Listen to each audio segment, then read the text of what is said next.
धान की फसल का अच्छा उत्पादन लेने के लिए हमें सबसे पहले कुछ चीज़ों का विशेष ध्यान देना आवश्यक है। सबसे पहले तो किसान भाइयों हमें ये ध्यान देना है कि हमें धान लगने के बाद पहली खाद है वो कितने दिनों बाद डालनी है और कौन कौन सी चीज़ें कितनी मात्रा में डालनी है। तो किसान भाइयों, स्वागत है आपका हमारे YouTube channel real farmer dream में।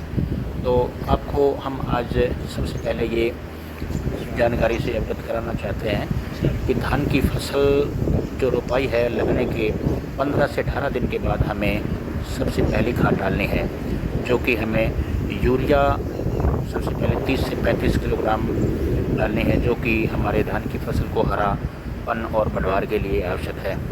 इसके साथ हमें डीएपी 40 किलोग्राम, जो कि जड़ों के विकास और पौधे के कल्लों के लिए हमारी जो फॉस्फोरस होती है डीएपी में वो आवश्यक है। इसके साथ किसान भाइयों जिन्होंने पोटास नहीं डाली है पहले, या जो ज़मीन में पोटास कम है, तो 20 किलोग्राम जो प्रति एकड़ के हिसाब से हमें जो पौधे के तनों की मजबूती के लिए जो आवश्यक है। इसके साथ साथ हमें 5 किलोग्राम ह्यूमिक एसिड, जो सफ़ेद जड़ें होती हैं पौधे की, उसके विकास के लिए भी डालना चाहिए। और जो पौधे पीलापन या अन्य जो पौधे कम चल रहे हैं उनके लिए 2.5 से 3 किलोग्राम सल्फ़र भी मिलाना आवश्यक है। तो ये है किसान भाइयों हमारे जो हमारे भाई